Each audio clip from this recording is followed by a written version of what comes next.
Buenas tardes. Es como extraño que los papeles se han cambiado. Hemos trabajado muchas veces con Javier, estamos haciendo proyectos juntos, pero creo que era un honor presentar su libro, sobre todo por el contenido, especialmente en un momento como ahora que tenemos una guerra muy cerca de casa. Nos hemos acostumbrado a que hayan guerras, pero siempre parece que estén lejos. Y esta vez vuelve a estar en Europa después de tantos años de una cierta civilización. Cada vez que oyes por la televisión que la necesidad de esta guerra era para desnazificar Ucrania, que se ponen los pelos de punta, sobre todo pensando en el libro que ha escrito Javier, que habla precisamente de este problema, que utilizamos los conceptos de una forma tan banal que se pueden pervertir la importancia o la profundidad de ellos. Creo que Javier ha hecho un libro que, aunque ponga artistas, yo creo que tendría que poner seres humanos, porque lo que más me ha interesado de él o de este libro es que cuando las personas estamos en situaciones reales, extremas, que no son intelectuales, que son de verdad físicas y que comportan todo lo que puede destruir tu vida, reaccionamos buscando belleza. Hay una frase que me gustaría después decir, que tú has anotado en el libro, esta búsqueda de belleza, porque también es una búsqueda de la dignidad y de la esperanza en el futuro. Siempre que hablamos del Holocausto, de los campos de concentración, hay esta idea terrorífica de la destrucción del ser humano. Y creo que hacer una mirada de este dolor y este sufrimiento a través del arte, de lo que ellos expresaron, creo que es una maravilla. Me gustaría empezar por lo que había en la entrada de un campo de concentración, Arbeit macht frei, el trabajo os hace libres. Sí, hola. Primero que nada, muchas gracias a todos por haber venido a esta charla, que quiere ser una charla, no solo una presentación de un libro. Y yo creo que es inmejorable lugar hacerlo aquí con Carlos, que ha sido muy generoso y nos ha cedido las exposiciones. Y yo, como soy un poco listo para esto, dije, me voy a traer un telonero como si un grupo que empieza a tocar música se trae los Rolling Stones, ¿no? Entonces me he traído a Jaume, que creo que tiene mucho caché y mucho tirón aquí, y porque es una persona que creo que tiene una sensibilidad que llega a entender, ¿no?, lo que pueda ser esta tragedia de los campos, ¿no? Como dice Jaume, este libro habla de artistas. Son artistas que se vieron en un momento dado de su vida expuestos a la peor situación que un ser humano se pueda haber expuesto, ¿no?, que es un campo de concentración, que es un infierno en vida. Pero de algún modo lo que quería yo demostrar en este libro, el origen del mismo es mi tesis doctoral, ¿no?, pero he hecho una adaptación más para el gran público, es que ellos era una manera de reivindicar su humanidad, era crear obras de arte, ¿no? Aquí se han recogido, en este libro hay 77 artistas que estuvieron en guetos o campos de concentración y que durante su estancia crearon obras de arte. ¿Por qué crearon estas obras de arte? ¿No? Porque era una actividad totalmente clandestina, que podía costarte la vida, ¿no?, si te descubrían haciendo unos dibujos en el campo, ¿no? Pero era un poco un modo de reivindicar la humanidad de estas personas llevadas a este extremo, ¿no?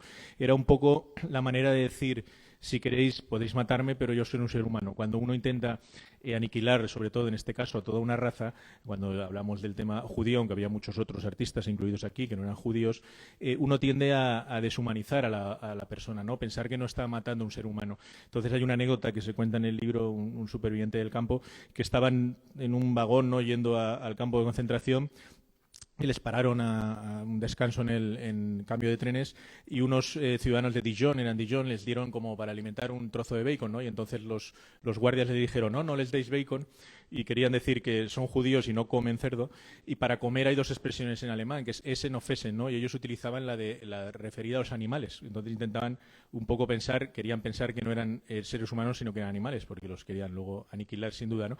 Y ellos, a la manera de reivindicar su humanidad era a través del arte, porque el ser humano es el único animal capaz de crear imágenes, ¿no? Entonces, de una manera de decir, tratarme si queréis como un caballo, como un cerdo, porque tenéis en unos establos casi en los campos de Auschwitz cuando visitas allí la zona, pero yo soy un ser humano y no vais a impedir que me muestre como un ser humano creando imágenes, ¿no? Entonces, este fue un poco el tema que quería yo hablar en el libro, y lo demuestro pues al cabo de toda la historia, pero que yo creía que era muy interesante estuviera aquí Jaume, porque era esa necesidad que sentís los artistas a veces de crear, incluso en situaciones tan extremas que puede conllevaros perder la vida, ¿no? Entonces, un poco como algún otro artista me ha dicho alguna vez, yo necesito pintar como tú necesitas respirar, ¿no? Y eso quería yo preguntarte, Jaume, ¿tú qué hubieras hecho en esta situación tan extrema si hubieras sentido esa necesidad de seguir creando a pesar de que era una actividad totalmente prohibida y peligrosa en el campo, ¿no?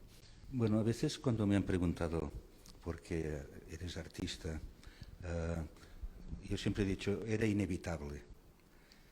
No lo decides tú. Y yo creo que en tu libro se entiende muy bien esta necesidad de buscar una puerta, una salida, un mundo paralelo de ensueño. Un poeta catalán decía que es cuando dormo que hi veig clar, cuando duermo que veo claro, porque muchas veces esta distancia del sueño nos hace entender mejor la realidad. Supongo que en la situación que estaba esta gente había una necesidad brutal, de alguna forma, de separarse de la realidad y mirarla desde arriba. Yo quería, si me permites, decir esta frase que tienes en tu libro que me parece extraordinaria. Es de Yehud Sendar y dice: a menudo el impulso de estos artistas era aferrarse a la belleza, incluso en el precipicio de la muerte. Esto les permitía decir que el cielo todavía era azul y las flores estaban floreciendo a pesar de lo que ellos veían. En algunos casos, esto es lo que salvó a estos artistas de ahogarse en la realidad. Sí, es así. El libro clasifica un poco la temática de las obras de arte que han llegado hasta nuestros días en tres clasificaciones, ¿no? En el campo de Auschwitz, que hay un museo allí donde se exponen muchas de estas obras, se clasifican en arte legal y arte ilegal. Era el arte tolerado y el arte prohibido, ¿no?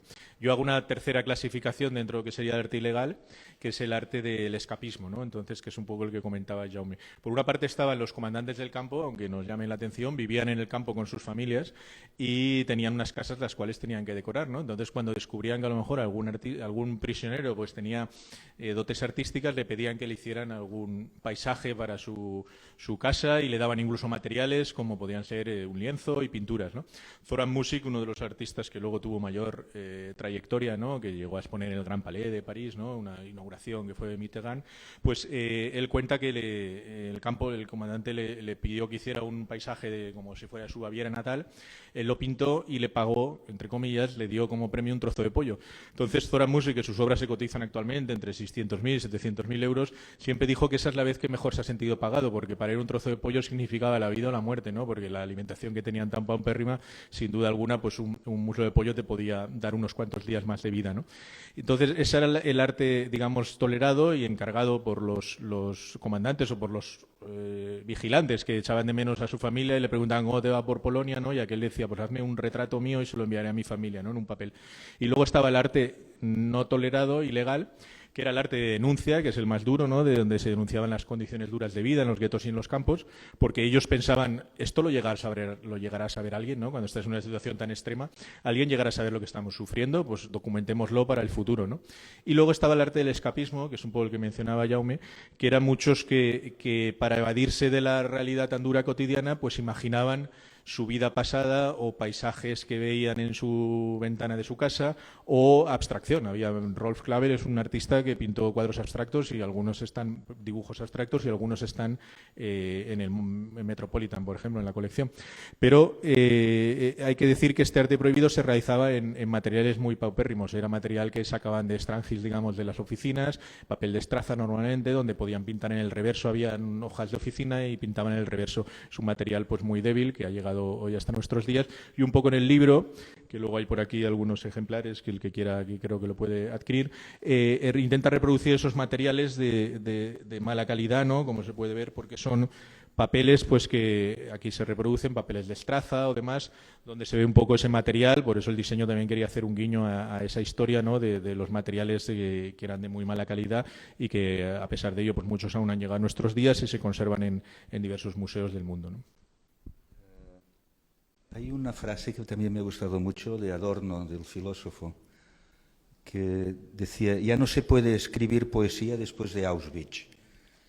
Esto es una frase extraordinaria, fuertísima.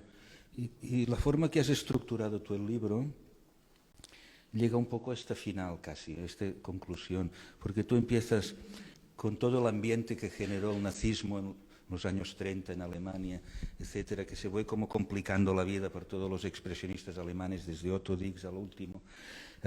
Empezó con el arte degenerado, ya se empezó a hacer esta gran exposición con una lista increíble de artistas que ahora son adorados en el mundo. Empezó el exilio de muchos de ellos, empezó la deportación de judíos, nacieron los guetos, y entonces tú entras en capítulos que son los campos de concentración. Yo encuentro que es como un final de capítulos brutal, porque haces casi capítulo, de cada campo tiene un capítulo con sus artistas. Y en el último, este de Adorno, que ya no se puede escribir poesía en Auschwitz. Esto es que es tremendo, ¿no? Esta evolución. Sí, es una evolución, porque nosotros pensamos, ahora lo vemos con la distancia y pensamos, no se levantaron una mañana los alemanes y Hitler dijo, pues voy a matar a 6 millones de judíos, que hoy tengo un mal día, ¿no? Entonces, fue un poco una evolución que es lo que vemos ahora también en otras guerras tristemente de actualidad, como pueda ser Ucrania, ¿no? No es una mañana se levanta Putin y dice voy a invadir Ucrania. Es un proceso en el cual pues se ha ido sembrando una semilla de odio hacia el país vecino, ¿no? Con unas mentiras, en este caso nuevas, como lo del desnazificar que comentaba Jaume, ¿no?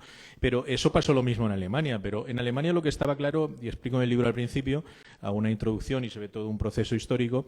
En el año 33 Hitler llega a las elecciones, pues, llega al poder a través de las elecciones, lo eligen los alemanes libremente.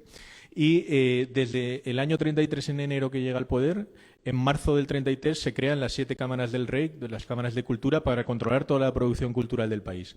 Hay una cámara de teatro, una de literatura, una de las artes, todas presididas por Goebbels. Y el mismo año 33, en marzo también, casualmente, se crea el primer campo de concentración en Dachau, que es un campo no pensado para judíos, no es un campo de exterminio tampoco, sino que es un campo de reeducación. Entonces el mensaje un poco que se da es: este es el arte que nosotros queremos que ustedes hagan, que es lo como comentaba Jaume, la gran exposición de arte alemán, que se hace en el año 37, al mismo tiempo que la exposición de arte degenerado, y este es el arte que no queremos que hagan. El que quiera hacer este arte, pues tiene carrera por hacer aquí en Alemania. Hay una película que se llama Mephisto que lo narra muy bien, ¿no? Como un actor que era incluso coqueteaba con el comunismo se deja llevar por ese arte que quieren hacer del teatro. En este caso es una novela de Klaus Mann que se iba a película y se deja llevar y triunfa, ¿no? Aunque su ideología no era la de nazi, pero se deja llevar por la ola, ¿no? Pues algunos artistas hicieron eso. Otros decidieron seguir creando como hacían, aunque no les gustaba el régimen, lo cual podía tener problemas, y un problema era podías acabar en un campo de entonces de reeducación, luego de concentración y luego exterminio, o el exilio que comentaba Jaume, pero no se puede exiliar todo un país, ¿no? No toda una serie de artistas.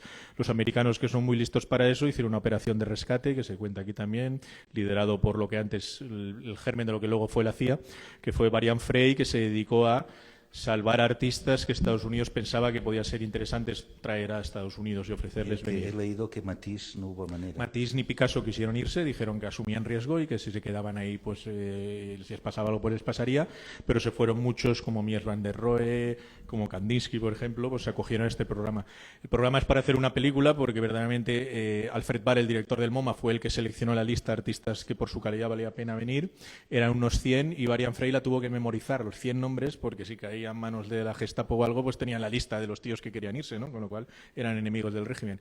Pero al final se fue ampliando y trajeron a 2000 artistas, desde sobre todo lo que era la Francia ocupada, es donde más los iban llevando allí. Pero los que se quedaron, pues muchos pues acabaron, como digo, en el campo, unos sobrevivieron, otros no, y otros pues pudieron luego desarrollar una carrera, pero siempre marcados por esta experiencia traumática, ¿no? Siguiendo lo que comentaba Jaume, hay una cita también de Zoran Music, que también querría yo leer, que dice, habla de un término que se llama la terrible belleza, que acuñó él, ¿no? Dice: la terrible belleza de todos los cuerpos apilados como las ramas de una hoguera, con las manos y los pies que sobresalían. Esa elegancia trágica me fascinaba, la piel era casi transparente, los dedos parecían tan finos, tan frágiles. Los miraba como un sonámbulo que había perdido toda reacción normal, que había aceptado la realidad del campo como si no hubiera otra, ¿no?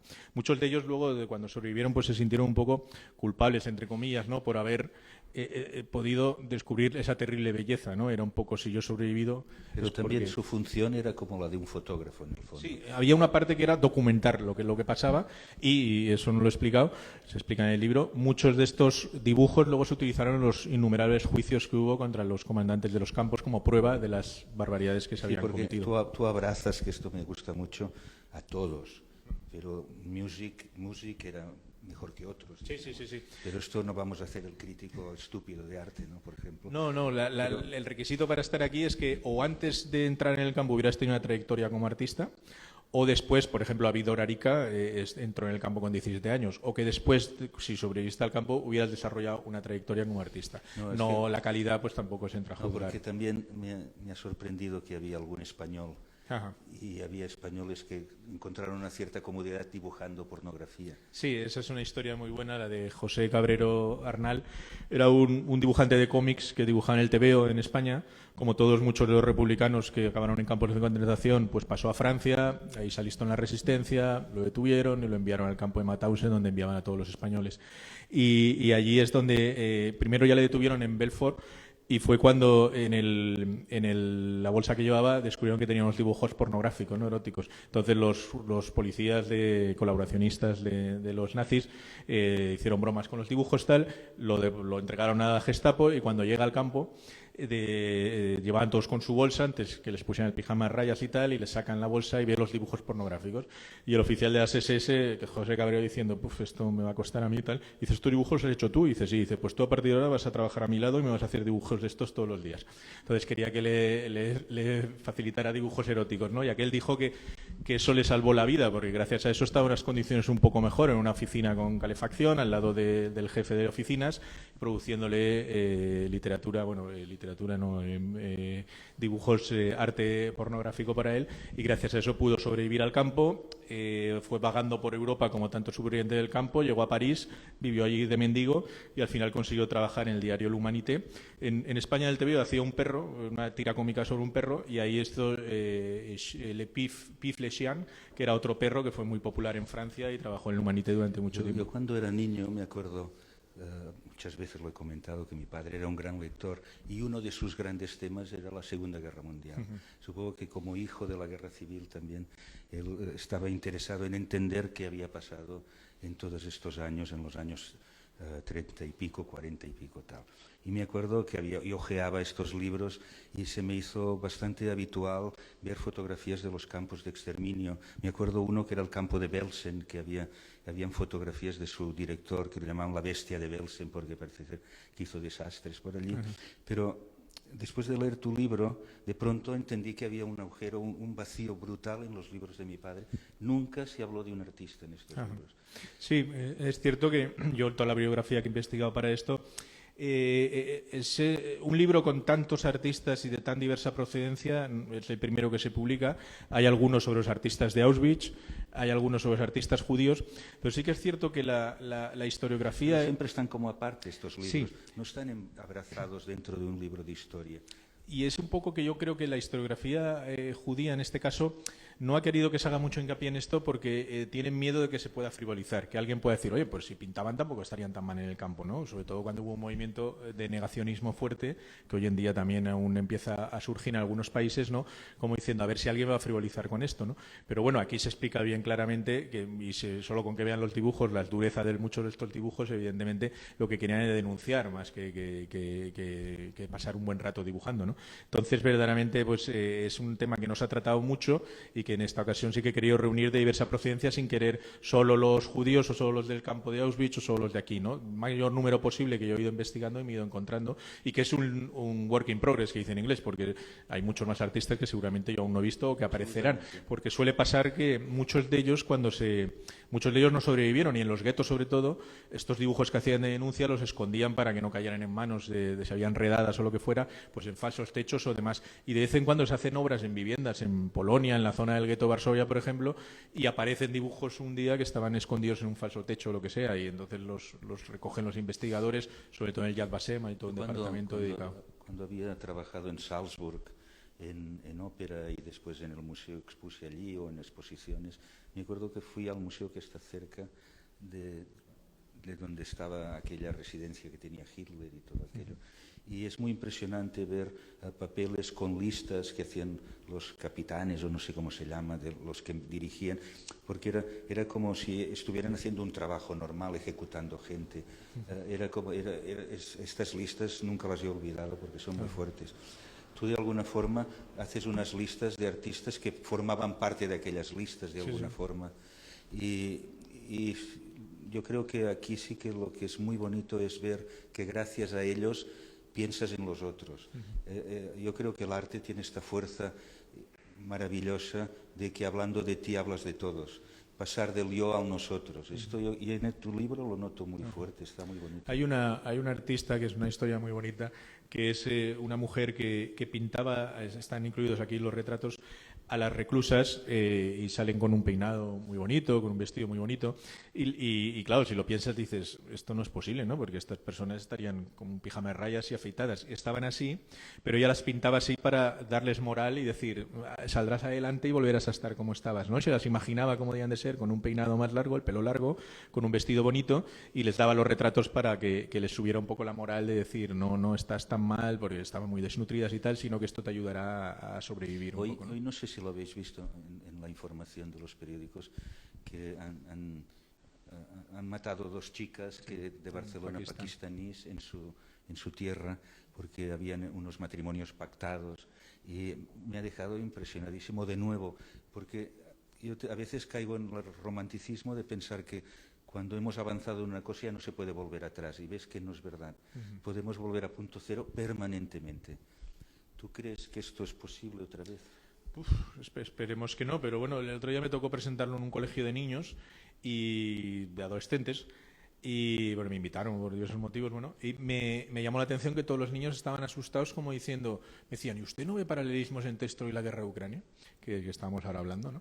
Porque es lo mismo, ¿no? Una persona que ha llegado al poder por unas elecciones también, Putin, que de un momento dado pues decide invadir otro país, como pasó con Polonia y Hitler, ¿no? Entonces, pues hay ciertas similitudes que esperemos que se queden ahí, las similitudes, y no vayan a más. Pero sin duda el mal está ahí siempre, ¿no? Y es parte de la condición humana. Yo siempre digo que mi visita a Auschwitz, porque estuve 3 días allí trabajando con los archivos, que es bastante duro, claro. Luego yo creo que es una visita que todos tenemos que hacer en un momento dado, porque es encontrarte con el lado más oscuro del ser humano, ¿no? Que todos en un momento dado podemos tener ese lado, ¿no? Porque los que habían ahí ejecutaban eso eran seres humanos. La conferencia de Wannsee, donde se decide la solución final en el año 42, que es aniquilar a todos los judíos, querían aniquilar a 10 millones. De esa conferencia hay 15 personas en la conferencia, 15 altos mandatarios nazis. 8 de ellos son doctores en sus profesiones, o sea, son gente con una gran cultura, no por eso a veces pensamos, una persona culta pues no puede ser violenta, no, puede ser igual de violenta que uno que no es culto, ¿no? Y Hitler era una persona también con cierta cultura. Entonces ves cosas que dices, sí, pues es cierto que esto podría volver a pasar, pues ya han pasado posteriormente en muchos otros sitios, pues sí, a una escala tan industrial como fue esto, en la conferencia de Wannsee se decide matar a 10 millones, consiguen matar a 6, y consiguen hacerlo en un proceso industrial, ¿no? Que es como, para eso son muy efectivos los alemanes, todo hay que decirlo. Entonces, el mal siempre está ahí, esperemos que no a esta gran escala. Yo creo que se aprendió mucho de esto, pero que es cierto que se va olvidando. Yo a ese colegio que fui a dar unas charlas porque me dijeron que habían aparecido en los pupitres muchas esvásticas porque era como ser un poco antisistema ahora y provocador, ¿no? Como decir, pues pinto una esvástica, que esto es como súper prohibido, pues yo voy a pintar la esvástica, ¿no? Entonces se está también un poco frivolizando y es verdad que se empieza a olvidar porque nuevas tragedias o nuevos conflictos pues tapan ¿no? Pero que yo creo que fue un punto de inflexión en la humanidad porque fue verdaderamente brutal. No sé si alguien quiere preguntar o alguna cosa, porque tampoco vamos aquí a yo creo que monopolizar. Que hemos crecido todos con este tema. Pero no con este punto de vista tan interesante, ¿no? Yo creo. No sé si... Se deja a todos tan deprimidos que, claro, ahora nadie quiere preguntar. No, porque es, hombre, yo lo que os recomiendo es que leáis el libro, porque es precioso. Oye, no, vamos a hablar de ti entonces. Yo no estuve en el campo, ¿eh? No, pero si ellos están deprimidos con 10 minutos, ¿tú cómo te has deprimido con...? Pues mira, lo he dejado ya, porque no quería especializarme solo en arte del Holocausto, arte producido. Yo escribí un libro, era un tema que me interesó en un momento dado de mi vida, dediqué 10 años a ello, no full time, haciendo otras cosas, evidentemente, pero llega un momento que te pesa mucho, la verdad, y que no quieres ir deprimiendo a gente con tus charlas y tus conferencias, pero verdaderamente también es cierto que hay un lado positivo, ¿no? Ellos arrojaron un poco de luz en medio de todo este infierno, estos artistas haciendo sus obras, intentando demostrar que eran seres humanos con su capacidad de crear imágenes, ¿no? Entonces hay al final un tema positivo, pero es verdad que es duro. Yo ahora estoy más centrado en el arte contemporáneo, que me gusta más y me produce más satisfacciones que pero en su día también yo, como tu padre, estaba muy interesado en todos estos temas de la Segunda Guerra Mundial y fui llegando a este tema que curiosamente mira, yo tuve una beca Erasmus con una persona que está aquí, con Felipe, fuimos juntos a Londres y allí había una asignatura que se llamaba Sociology of Art, Sociología del Arte. Y entonces el profesor nos explicó un poco cómo los grandes dictaduras del siglo XX habían utilizado el arte como para seducir a las masas, ¿no? Estaba tanto el estalinismo por un lado como el nazismo, ¿no? Y verdaderamente es un tema que me interesó, cómo podían seducir a las masas con esos grandes desfiles que hacían, con estas películas de Leni Riefenstahl, por ejemplo, con grandes esculturas de Arnold Becker, y estaba investigando, era un tema que me interesaba y que quería investigar, y de repente es cuando me empecé a encontrar con ellos promovían ese ideal de esos cuerpos atléticos alemanes de la raza aria, ¿no? La película de los Juegos Olímpicos de Berlín, Chapolin y Riefenstahl, o El triunfo de la voluntad, y de repente me empecé a encontrar cuerpos que eran todo lo contrario, cuerpos escuálidos, desnutridos, que eran los de los campos de concentración. Empecé a ver unas pinturas, primero de Zoran Musi, que es quizás el autor más conocido, y fui tirando el hilo y dije, ¿cuántos artistas a lo mejor estén en un campo, ¿no? Porque igual hay 2, 3, 4, ¿no? Y claro, encontré casi 100, ¿no? Con lo cual dije, pues bueno, hay habido muchos artistas que han pasado por este tema y ellos querían promovían un ideal y luego consiguieron todo lo contrario, que fue el ideal contrario, que es un cadáver en vida, ¿no? Como artista me acuerdo hace años, cuando hubo la guerra en Yugoslavia, un grupo de artistas internacionales decidimos ayudar a Médicos Sin Fronteras creando unos grabados cada uno, y cada uno de nosotros le tocó inaugurar la exposición en un lugar del mundo, y a mí me tocó Sarajevo durante la guerra. Nunca había estado en una guerra ni en un país en guerra y no lo olvidaré porque fue un shock. Ojalá nunca vuelva a pasar. Yo me acuerdo que como estaba todo cerrado, había los francotiradores, nos ponían en casas privadas para vivir. Y me acuerdo el director de Médicos Sin Fronteras nos decía, no llevéis libros, no llevéis nada, llevad chocolate, cosas de estas, porque lo que tenía necesidad esta gente era una flor encima de la mesa, un poco de chocolate. Los recuerdos de cuando la vida era como simpática, ¿no? Yo estuve en casa de una modista y una gente y tal. Y era gente maravillosa, pero absolutamente escuálida, como tú estás diciendo. Porque, claro, ir a buscar agua igual te mataban en la calle los francotiradores. ¿Os acordáis que hubo un momento que era... Íbamos hacia Croacia con cuidado porque había minas, había no sé qué... O sea, yo no lo he olvidado nunca. Y yo era el afortunado que iba allí. Inauguramos la exposición con un militar de camuflaje, ¿no? Que también dios caramba, ¿no? Pero es curioso eso que has dicho, porque a veces te he oído también comentar que cuando pusiste aquella cabeza grande en Río de Janeiro, ¿no? Que estaba cerca de una favela y alguien te dijo, ¿por qué no llevas algo más social? Y dijiste, no, es que lo que quiero es llevar belleza a un sitio donde normalmente no ven belleza, ¿no? Era un poco... Sí, pero es que yo creo mucho en la belleza como un arma transformadora y revolucionaria. Lo que pasa es que se ha utilizado mal este concepto de belleza, porque parece que siempre es de color rosa y tontón y blandito, pero la belleza como concepto yo creo que es extraordinario. Y es una búsqueda que tiene todo ser humano sin que sepa explicar por qué. Pero es un anhelo, nunca lo conseguimos, porque el mundo es imperfecto y eso también nos hace humanos, la imperfección. Lo que pasa es que se les fue la mano a toda esta gente. Esto ya no es imperfección, esto es otra cosa. Pero, no sé, recuerdo cuando pasó en Camboya con Pol Pot y toda esta gente, me murieron con los Jemeres rojos, ¿os acordáis? Así que tal vez era más lejos y no nos afectó tanto. Los Hutus y los Tutsis, ¿os acordáis también? Supongo que en algún lugar de África alguien puede escribir un libro parecido, con pictogramas o con dibujos. El otro día que estaba en París, que inauguré la exposición, me paseaba por un mercadillo de estos tan bonitos de París y había un chico de color que estaba vendiendo arte africano, era todo falso. Pero en arte africano, ¿qué es falso? No lo sé. Y en el nuestro, ¿qué es falso? Tampoco lo sé. Porque el ejercicio de una forma ya es una obra, después tú la juzgarás. Y aquí yo lo he notado muy fuerte, porque si tú miras esto como un libro de arte, ha de haber contexto. ¿No te parece? Sí, hay que explicar un poco de dónde surgen las cosas, ¿no? Ahora que hablabas de otros regímenes, me hace gracia porque también se podría hacer del estalinismo, ¿no? De toda la época dura del comunismo, porque ahora estoy investigando por otro tema para un libro seguramente del futuro, pero bueno, sobre Francis Bacon. Y Francis Bacon hizo una exposición que muy poca gente conoce, que fue en pleno comunismo, de los primeros artistas occidentales que expuso allí, por diversos motivos. Hay un libro que lo cuenta, que acaba de salir ahora, de James Birch, y cuenta que era cuando empieza un poco la apertura de Gorbachov, ¿no? La Glasnost que se llamaba. Contactan allí con la KGB, no sé qué, y bueno, pues que venga un artista occidental, vale, pues viene Francis Bacon. Expone Francis Bacon, hicieron un libro de esos de agradecimientos que luego la gente cuando se va firma ahí si le ha gustado o no la exposición, eso que a veces ahora ya no lo hacen en muchas otras exposiciones y aún lo mantienen algunos, ¿no? Y entonces en las citas de la gente que salía había una que reproduce el libro, es muy graciosa, que ponía: queremos bacon, no queremos a Francis Bacon. Bueno, diciendo que muy bien que nos traigan esto, pero aquí lo que queremos es comer, ¿no? Entonces era un poco gracioso por lo que comentabas tú de que esa gente en Sarajevo de tan dura trauma, pero lo que querían era que trajeran cosas bonitas, ¿no? Un poco para hacerles más llevadera la vida.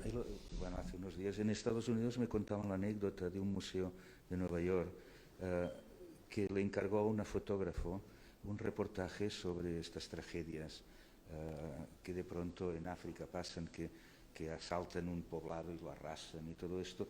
Entonces, aquella fotógrafo, era una mujer, dijo, bueno, voy a dar una cámara de fotografía de estas simples a cada una de la gente que viene al poblado y que fotografíe lo que cree que de verdad. Cancelaron la exposición porque era la fotografía del marido, de un niño, de una flor, porque en el fondo la gente lo que necesita es esta recuperación rápida anímicamente también. Es muy interesante. A veces nosotros como intelectuales forzamos esta situación, a veces, ¿no? No lo sé.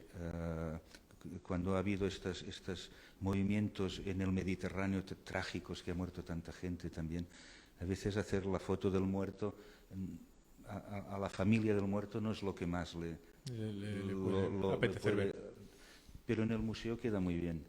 Y entonces esto a veces es lo que preocupa un poquito, como narradores de la realidad, si de verdad como artistas ofrecemos un punto de esperanza y de transformación, porque a veces somos literalmente una crónica, ¿no? Y a veces esto, no sé, aquí es otro tema. Sí, yo creo que aquí hay una parte de documentación de denuncia y luego hay una parte más de creación también artística, ¿no? Pero yo creo que al fin y al cabo lo que también el libro y el mensaje intenta dar es que el arte es parte de la condición humana en todo tipo de situaciones, ¿no? Desde la prehistoria, cuando en las cavernas pues sienten esa necesidad de crear unas bisontes y unas imágenes, hasta en un infierno como un campo de concentración siente alguien la necesidad de crear unas imágenes, ¿no? Por lo tanto, a veces pensamos que el arte puede ser algo accesorio o algo decorativo que está ahí pues para entretener, pero que yo creo que es parte sin duda de la condición humana importante, como pueda ser escribir o leer o cualquier otra actividad que solo los seres humanos podemos hacer, ¿no?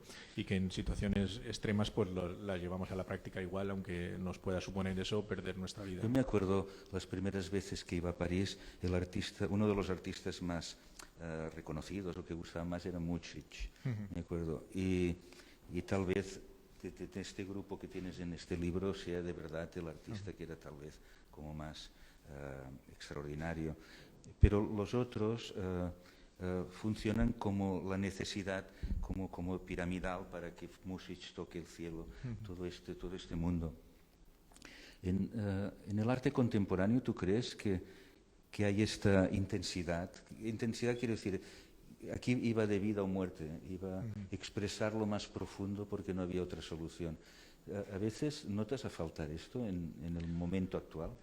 Hombre, no estamos en unas condiciones tan duras como podrían estar esta gente, pero bueno, yo creo que es cierto que actualmente en el arte contemporáneo podemos pensar que no hay esa profundidad que podía haber en estas pinturas porque quizás no vivamos ese momento tan...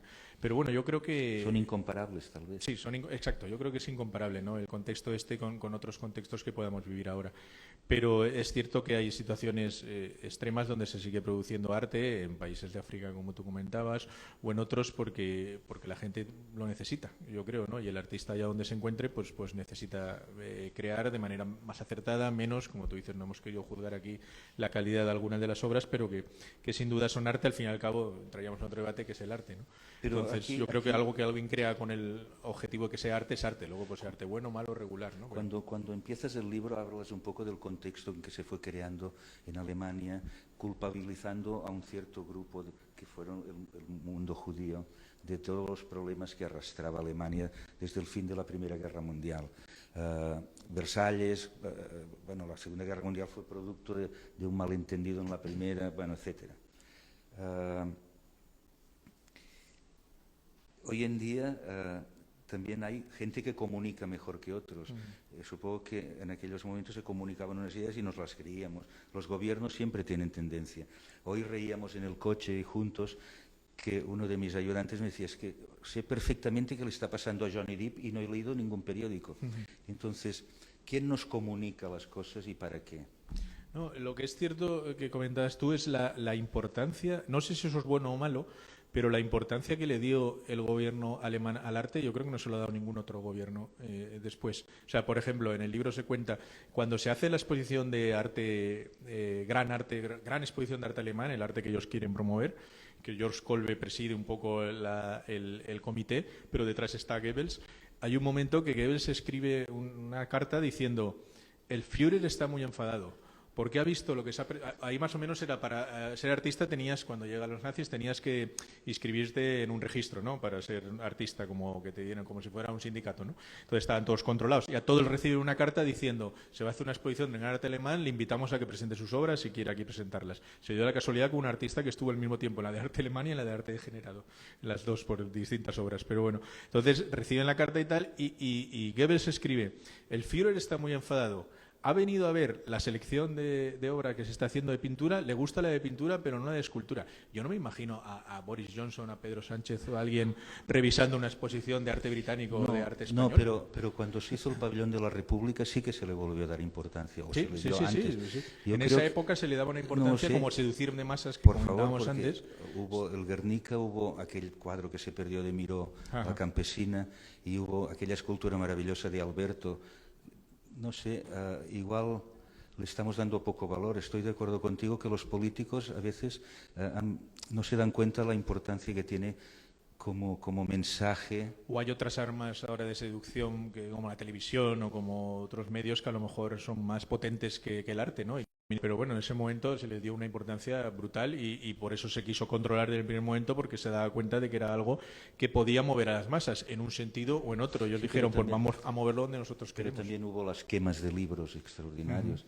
De los que no les gustaba, era lo mismo que hicieron el arte degenerado. De libros. El arte degenerado, muchas de esas obras, que ahora son las joyas de los museos alemanes, se vendían incluso de tapadillo en subastas en Suiza para recaudar dinero para el nazismo, porque no querían ni tenerlas, las de Otto Dix, de Kirchner, de todos estos artistas, ¿no? Sí. Bueno, oye, Carlos, ¿qué quieres?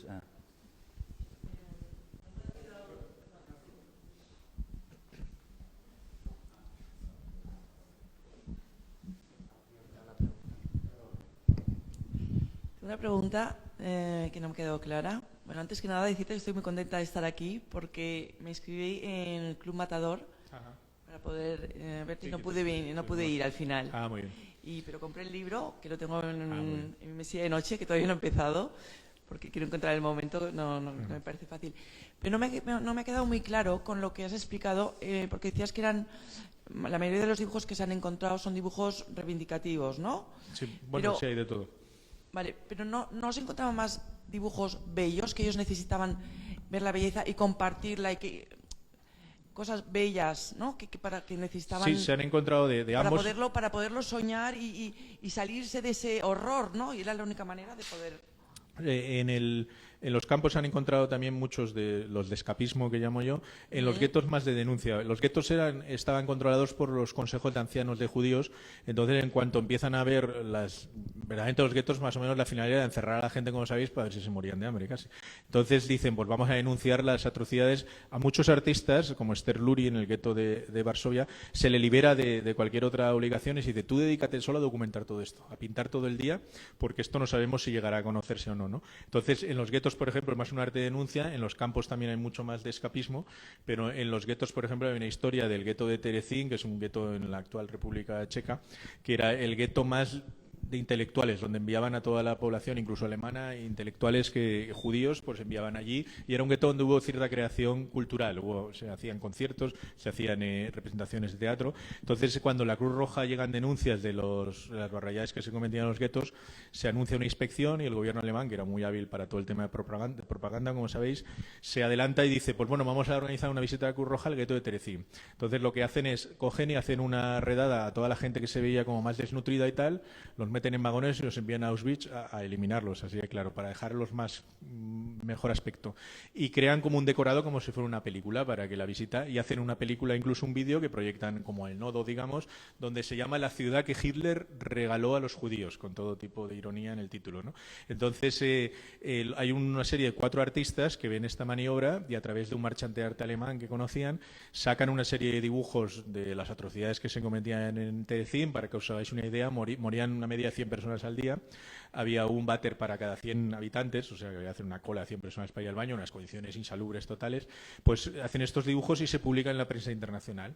Adolf Eichmann, que fue el gran gerifalte judío que luego detuvieron, nazi, que luego detuvieron los judíos en Argentina y lo juzgaron en Israel, pues los interroga personalmente a ellos y les llega a decir, ¿cómo habéis podido ser capaces de hacer esto con la ciudad que os ha regalado Hitler, ¿no? Entonces, de ellos solo sobrevive uno al final, uno los torturaron y murió en el sitio, otros enviaron a los campos, y luego volvió otra vez a Terezín y recuperó más dibujos de estos de denuncia, ¿no?, que había y tal. Entonces, en los guetos sí que era más denuncia, en los campos era más un poco también escapismo para huir de la vida cotidiana.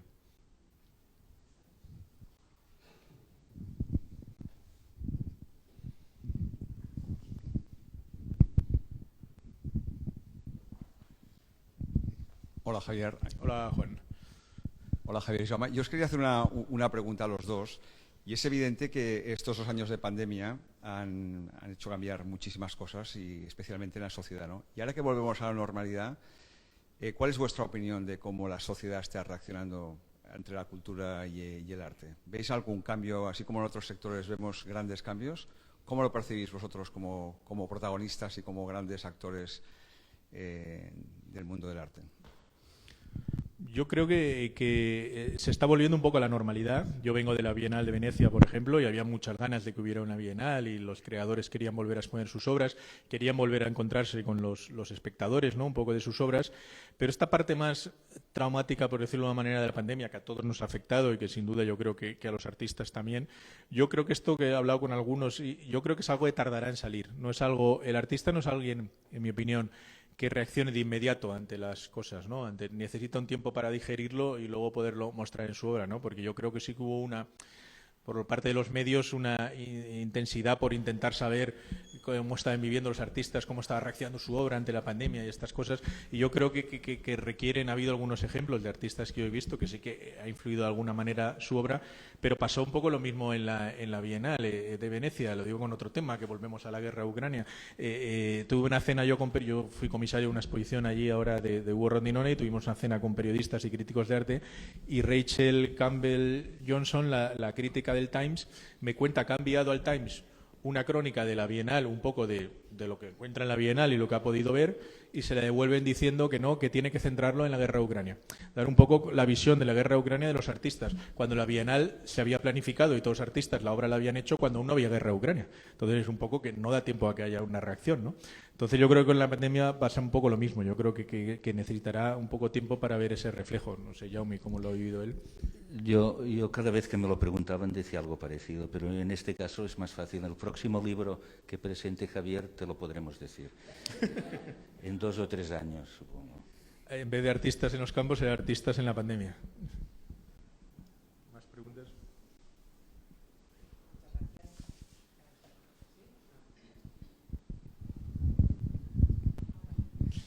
Javier, quería saber si después de estos 10 años de investigación que ha concluido en esta publicación, ya estás viendo o has percibido la influencia de esta investigación en las colecciones de museos, o si ya se han empezado a organizar alguna exposición fruto, ¿no?, de este gran trabajo elaborado, ¿no?, por primera vez. Sí.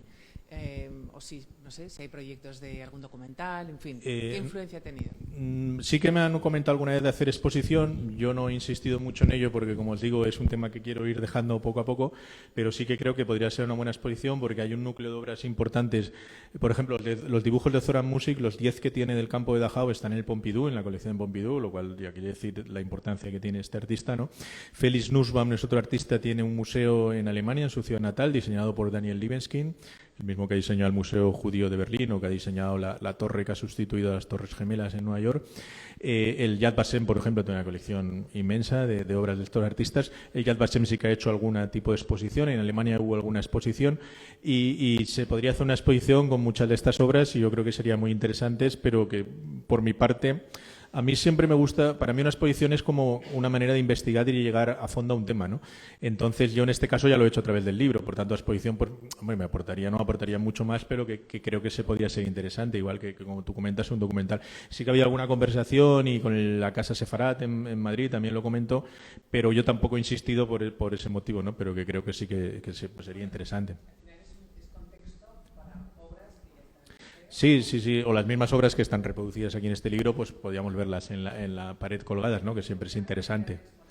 Ajá. Y luego hacer todos unos paneles explicativos de la evolución que sufrió toda esta gente y todo el fenómeno, ¿no? Sería interesante, desde luego. ¿Alguien más? ¿Alguna pregunta?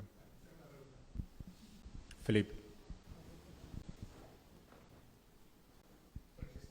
Quería compartir lo que iba pensando mientras explicaba, sobre todo la primera parte de la conversación súper interesante que habéis tenido, y es que pensaba mucho en el libro de Viktor Frankl del hombre en busca de sentido, ¿no? Y cómo a través del arte se encuentra el sentido. Y una cosa, es solo una reflexión muy rápida, pero que la quería contrastar con vosotros, ¿no?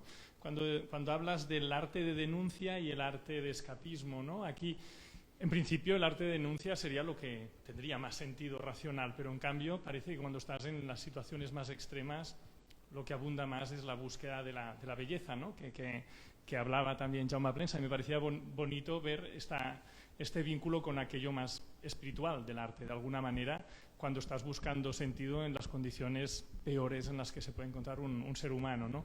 Y quería saber este contraste con, si habías oído hablar de Viktor Frankl, que seguramente sí. Y si hay alguna influencia en tu libro. Sí, no, es un autor que he leído por todo lo que ha escrito también de ese trauma, igual que otros. Lo que pasa es que en el libro nos ceñimos más a arte, porque hay otros muchos también que hablan de la música en el nazismo o de la literatura, ¿no? De cómo lo vivieron.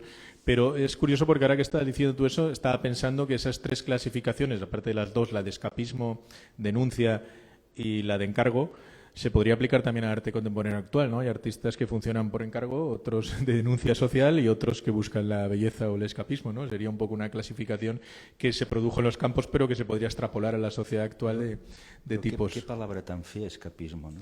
Bueno, es que depende, si estás en un campo lo que quieres es escapar, ¿no? Pero no es lo mismo escapar que escapismo. No, es diferente. Bastante, ¿eh? Ajá, pero es un término que acuñó una historiadora, Pinia Rosenberg, que le llamó el arte del escapismo, ¿no? Que es No, un poco... todo lo que tú quieras, pero que me parece feísimo. Pero no te ha gustado. No, es decir, a veces porque lo haya dicho alguien que tiene nombre no quiere decir que esté de acuerdo. Ya, pero como... Es decir, yo pero para decir para que no me riñeras a mí, que yo no la he inventado. El escapismo yo siempre lo he asociado a magos famosos que hacían estos juegos. Sí, y esto fugas, sí que me parece bonita como palabra, escapismo, con estos magos. Claro. Pero en el mundo del arte y la creación de belleza, yo creo que se ha banalizado mucho la belleza, con perdón, ¿eh? Porque parece, hostia, este tío hace cosas, pinta una flor. ¿Me entiendes? Es decir, esto yo creo que se ha complicado el tema. Y esta separación yo creo que en grandes obras está unida. Es decir, no sé por qué la documentación ha de ser fea, no puede ser bella, ¿o qué? O lo bello no puede documentar, o lo que has dicho tres cosas, ¿no? Sí. Encargo.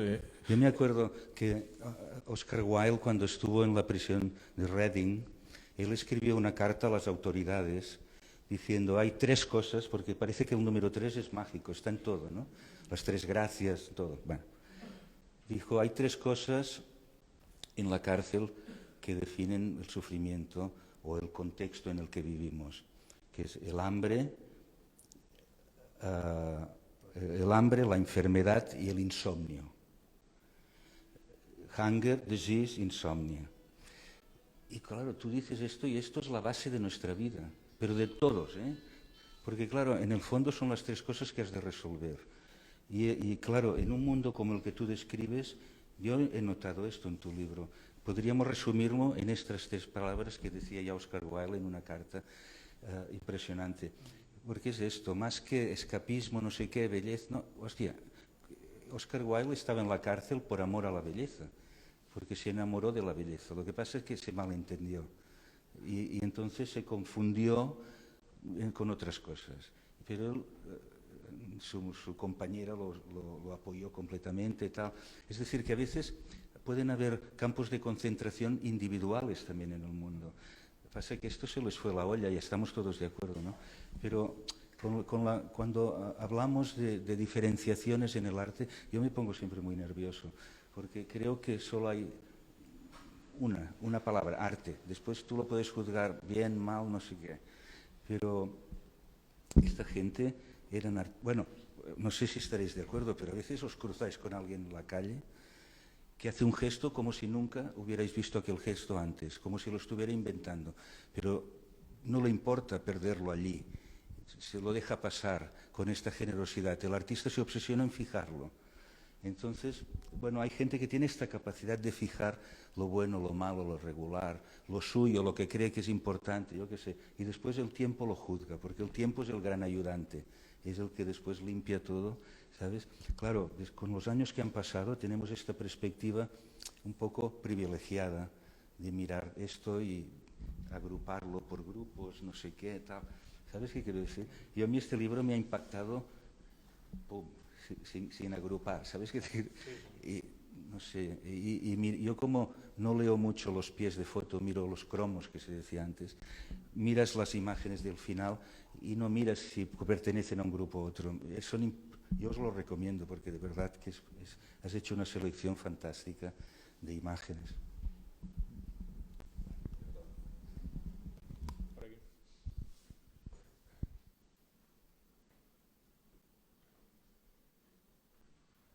Yo os quería hacer una pregunta porque me ha quedado la frase de Adorno que has citado, ¿no? Y luego pienso en Primo Levi, ¿no? que después de sobrevivir al campo se suicidó.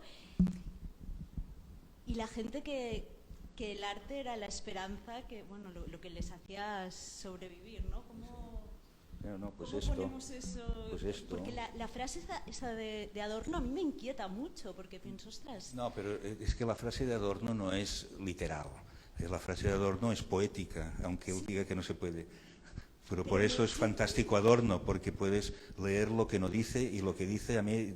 Claro, yo creo que el gran arte es este, ¿no? Y Adorno era un gran filósofo. Yo creo que... no sé, tú sabes que me gusta mucho Shakespeare, bueno, pues en un momento dado dice, por larga que sea la noche, siempre hay un mañana. Sí. Vale, pues esto es una noche hiper larguísima, ¿sabes? Pero, pues... Pero tú ves en Adorno una esperanza, ¿no? Porque Hombre, a mí me queda como, ostras, no, me encanta, Adorno, pero no, esta frase por supuesto, concreta es como, wow. No, por supuesto. Pero a veces, bueno, él lo dividía, a mí se me complica el mundo cuando se dividen las cosas, pero lo dividía, bueno, pues Adorno en esto es más, no está en el lado de escapista, está en el otro, en esta frase.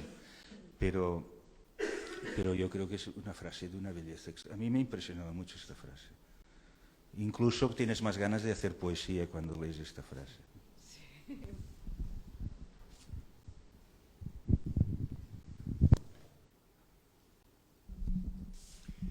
Bueno, pues si no hay más preguntas, yo quiero daros las gracias. ¿Así hay? Perdón.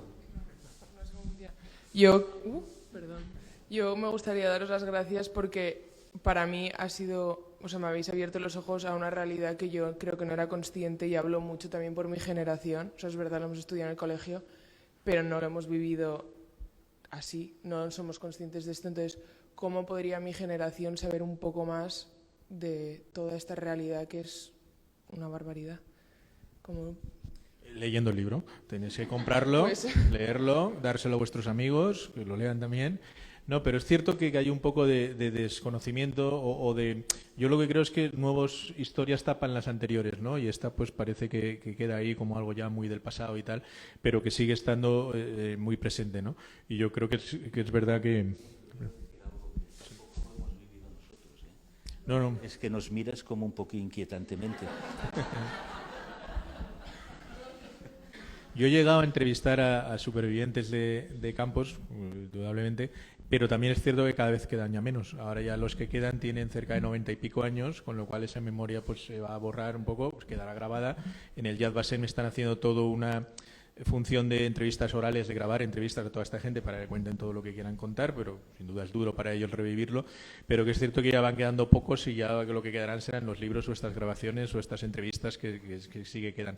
Pero que es cierto que hay que hacer hincapié. A veces un día me decía una persona muy sabia, que es mi madre, me decía, no des las cosas por obvias por aprendidas, ¿no? A tus hijos les tienes que insistir en ciertas cosas que tú das por hecho que las van a conocer y a lo mejor no las saben, ¿no? Ya no de historia, sino de comportamiento del día a día, ¿no? Pero que a veces hay que incidir en cosas que pensamos que ya están más que entendidas y a veces no es así. Yo, si me permitís, les recomendaría a ella de esta generación, que tengo hijos de tu generación, un libro que para mí fue una revelación pues a tu edad, que es el de Jorge Semprún, que es el de La literatura o la vida. Entonces me parece que es un libro que contextualiza muy bien a la perfección la imposibilidad de poder expresar lo que hay dentro después de haber vivido una atrocidad como esta, ¿no? Entonces, en el caso de Semprún creo que realmente nos contextualiza muy bien todo lo que pasaron en esos campos de concentración. Así que sí. Y tengo que decir que ese libro está publicado por Tusquets Editores y que la portada del libro es un dibujo de Zoran Music, que hemos nombrado hoy varias veces aquí, que estaba en el libro incluido. Bueno, yo creo que la reflexión está clara, porque si los jóvenes que no leen, que ven poco cine, que sus formas de información son alternativas, hemos de volver a meter todo este mensaje de otra forma, porque es aberrante pensar que se pueda estar escribiendo esvásticas en los pupitres o que determinada generación viva tan lejos de una barbarie como la que habéis estado hablando. Yo creo que ha sido extraordinario. Yo creo que cualquiera de nosotros nos habéis hecho abrir la mente, reflexionar, adquirir una cierta responsabilidad en precisamente transmitir esa obligación, ese legado y esa necesidad de reflexión, por lo que os doy las gracias, creo que en nombre de todos, y nada, esperamos veros pronto otra vez aquí.